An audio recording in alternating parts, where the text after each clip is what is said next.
everyone, Helen here, and it's the 7th of December, so a whole week of Vlogmas, and I've still managed to be here every day. Anyway, I hope you're okay and feeling calm and maybe a little bit festive if you want to be. Not everybody wants to be festive, and that's fine as well, but maybe some of you who feel less festive like seeing of people who are without having to do all of that stuff yourself. So we're all different and it makes it very interesting, doesn't it? So I'm really not going to chat very long today. I was just going to talk about a couple of the crochet things that I'm doing, and that'll be about it for today. And so next to me on the settee, I've got my lovely reindeer project bag.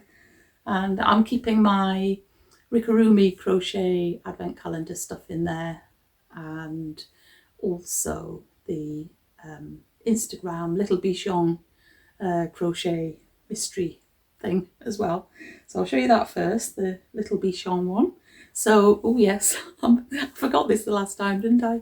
If you're doing the Little Bichon crochet along and you haven't got up to as far as day 6, then just look away for a moment. So this is how far I've got. So this is, yes, up to day 6, all finished, and you can see that it now has a body, and the latest thing was to use this cream yarn and make a tummy.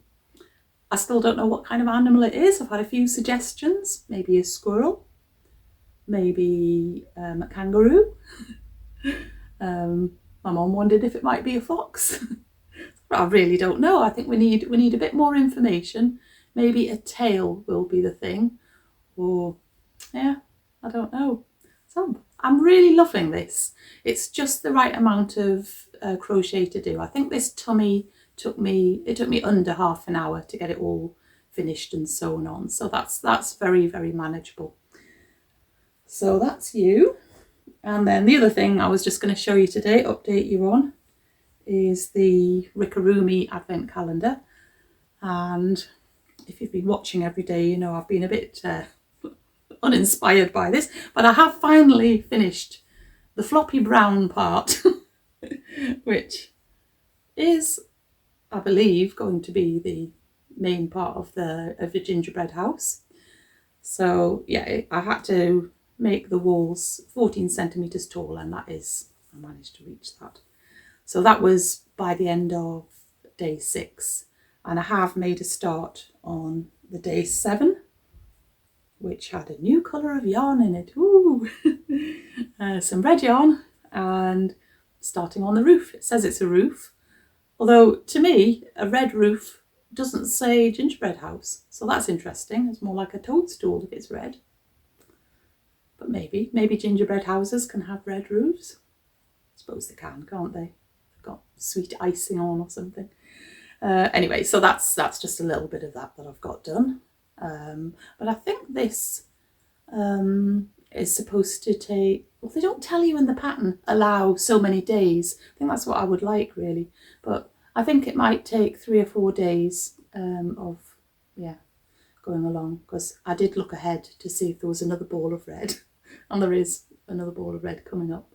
So I assume that's going to take a little while, because that's going to be, obviously it's got to be big enough to fit over the top of the house. So anyway, I'm glad to be moving on from the brown bit. Oh dear me. So I think that is going to be it for today, just short and sweet today.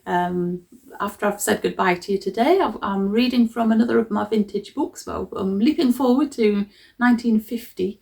And this actually is not a Girls' Annual, it's the Enid Blyton's Book of the Year. And I find this quite interesting, that you would think that it was written for children, because I just thought that all of Enid Blyton's things were written for children. But the part that I'm going to read you, apart from there's a few little poems, which obviously for children to enjoy, but the nature notes part, it sounds like she's talking to adults, and telling them things to tell the children. So it's written in a strange way, but hopefully you'll find that interesting anyway. And so so I'm going to leave you with that, and I'll see you again very soon. And until I do, take good care of yourself, and I will be back again tomorrow. Bye.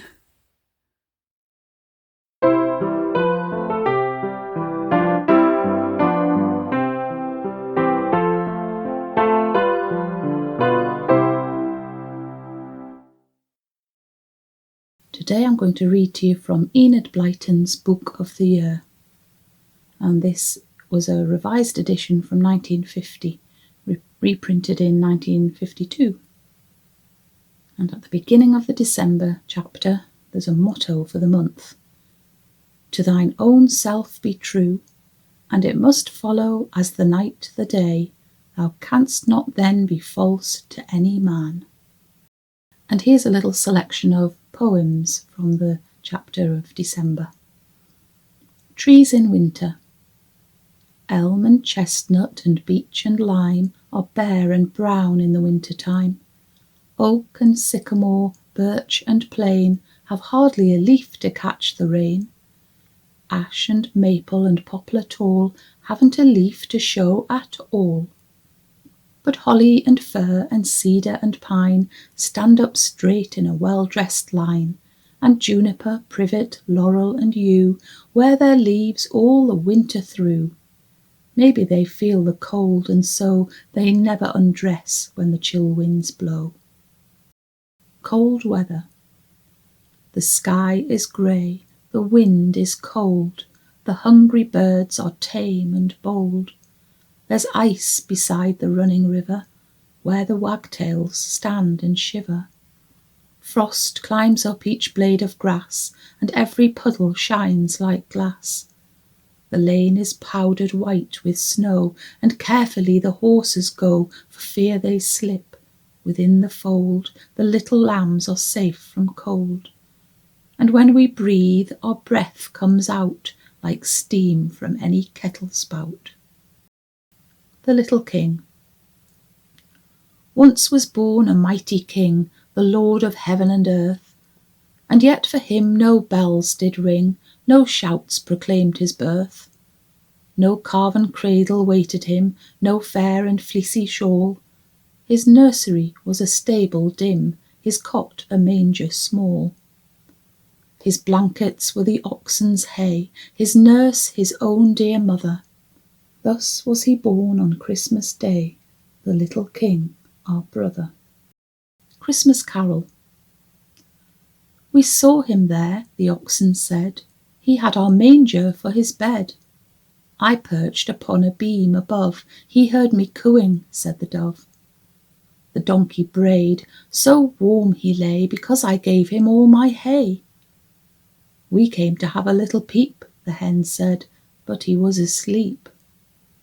I wish that we too could have crept to kiss him gently as he slept. December is a very variable month. It may be mild, sunny, with no frost or snow to speak of, especially in the southern districts, or it may bring long and bitter frosts, much snow and icy winds. We may find hidden primroses blooming and the japonica in bud, or we may see snow heaped up outside for days on end. In this month we have the shortest day on the 21st or 22nd of December. Darkness reigns till breakfast time and beyond, and the night falls in mid-afternoon. Tell the children to notice the stars now, for they may be brilliant in the clear, frosty night. Snow does not make the earth cold as one might think. It acts exactly as a light, warm blanket on our bed does, for it keeps the warm air in and shuts out the frosty air above. You may prove this to the children by taking a thermometer and placing it first on top of the snow and then below, tucked right underneath. They will then see that it is warmer below the snow than above. Explain to them also how useful is the fact that water expands when it freezes.